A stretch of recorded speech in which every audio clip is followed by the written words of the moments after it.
The psychological line this commercial draws, heading into the 2026 season, can't be overstated. It doesn't just affect Caitlin Clark, it affects everyone in the WNBA ecosystem. Coaches, veterans, rookies, executives, sponsors, broadcasters, and even referees all enter the season knowing that one player now operates on a completely different cultural and economic level. That reality changes behavior. It changes tolerance. And it changes how the game is enforced, and most dangerously, it changes expectations. When the season begins, every hard foul on Clark will be examined not just as a basketball play, but as a test of how the league protects its most valuable asset. Every missed call will fuel conspiracy theories.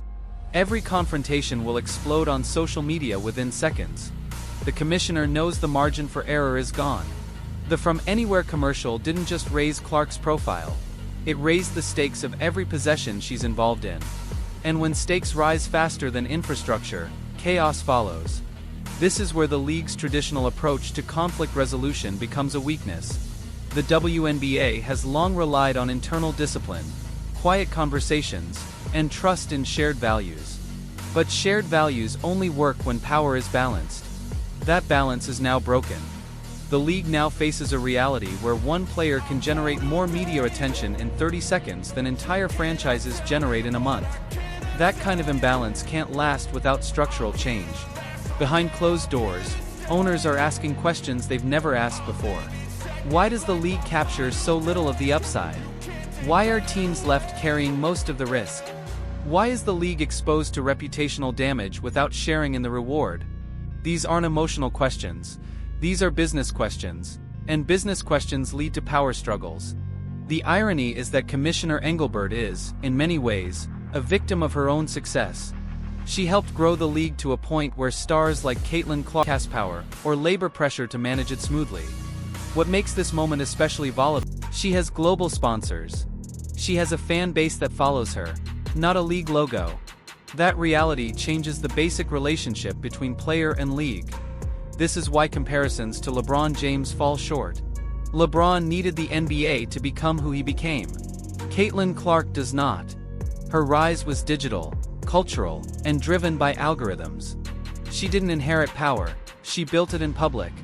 The league isn't negotiating with an employee anymore. It's negotiating with an independent force. Internally, this creates a strategic nightmare. If the league leans too heavily into Clark, it risks alienating veterans and fueling favoritism claims. If it pulls back, ratings and sponsor confidence could suffer. There is no neutral option. Every move sends a message. Every silence invites speculation. Even broadcasters feel the tension. Networks want Clark front and center because she delivers numbers. League messaging demands balance. That conflict shows up in coverage decisions, camera angles, and commentary tone. Fans notice. Players notice. Resentment grows. The From Anywhere commercial didn't just elevate Clark above the league. It reframed the league as a platform instead of a destination. That difference matters. Platforms can be replaced. Destinations cannot. When fans attach greatness to a person instead of an institution, the institution loses control of the story. That's why talk of a breakaway, once unthinkable, now feels possible. Not certain, but possible. The resources exist. The audience exists. Corporate interest exists. And most importantly, the proof exists. Nike didn't gamble on Clark. They confirmed her value with their investment. The commissioner knows the next collective bargaining agreement won't just be about pay. It will be about control, image rights, scheduling, autonomy, media access, and revenue sharing. Clark's presence changes every negotiation, even if she never says a word. The real tragedy is that this didn't have to become a conflict. With better alignment, it could have lifted everyone. But alignment requires trust. And trust requires transparency. The league didn't anticipate this level of star power. Nike did. And now the WNBA is trying to catch up in real time. As the 2026 season approaches, one thing is obvious. The league is no longer debating whether Caitlin Clark belongs. That question is finished. The real question is far more uncomfortable. How do you govern a player who has already outgrown your system? The From Anywhere commercial wasn't just an ad. It was a declaration. And whether the league adapts or resists will shape not only Clark's future, but also the entire structure of women's professional basketball. Because once a player shows the world she can succeed from anywhere, the league has to prove it deserves to be the place she stays. That question, whether the league deserves her, is already being discussed quietly in boardrooms, locker rooms, and sponsor meetings, even if no one is willing to say it publicly yet. The truth is, the WNBA is no longer competing only with other sports leagues. It's competing with opportunity itself. And opportunity, as Caitlin Clark has shown, no longer needs institutional permission. This is where the commissioner's concern becomes existential, not managerial. You can regulate contracts.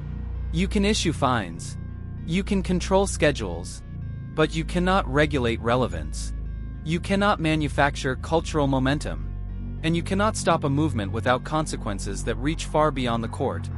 Every traditional tool the league uses now feels weaker against a player whose influence exists outside league platforms. That reality reshapes every disciplinary discussion before it even starts. If Clark is fouled aggressively, does the league step in harder to protect its biggest investment, or risk accusations of favoritism? If she speaks out in the future, does leadership try to control the message, or fear backlash from fans who believe she's being silenced? These are no-win situations created by imbalance, not by attitude. What makes this even more destabilizing is that Clark hasn't acted like a rebel. She's followed the rules. She's said the right things. She's shown public respect. And yet the power shift happened anyway. That's the core issue. This isn't a crisis of behavior. It's a crisis of structure. The league was built on the assumption that no single player would ever outgrow it. That assumption no longer holds. Veteran players feel it. Instinctively. Even those who publicly support Caitlin Clark understand what her rise really represents. It isn't personal resentment. It's fear of being erased. When one story becomes the entry point for an entire generation of fans, other stories, no matter how deserving, get pushed aside. And when sponsors follow attention, the imbalance grows even wider. That's where the locker room tension comes from. It isn't jealousy. It's survival. Careers in the WNBA are short. Endorsement opportunities are limited. Visibility matters. When the spotlight narrows, the margins shrink. The commissioner knows this kind of resentment doesn't stay online.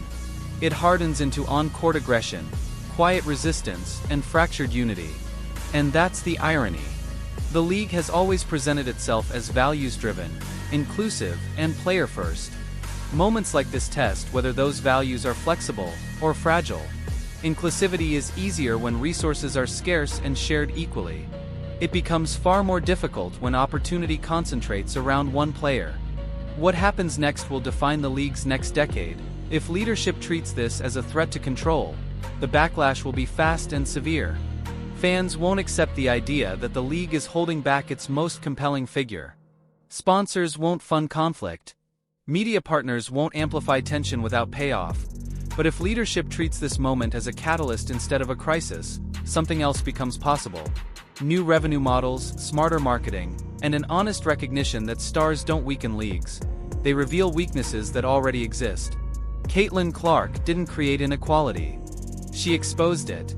The From Anywhere commercial forced the league to look in the mirror without filters. It showed what elite women's basketball looks like in 2026. Cinematic, confident, unapologetic, and global. And once fans see that version, they don't forget it.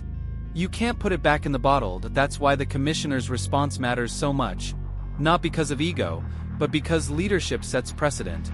The league now stands at a crossroads. Control or collaboration, protection or evolution. One path preserves authority in the short term. The other preserves relevance in the long term. Caitlin Clark doesn't need ultimatums. She doesn't need threats. Her value speaks for her. Every sold-out arena, every viral clip, every major ad reinforces the same message. The league's future is tied to how it handles this moment.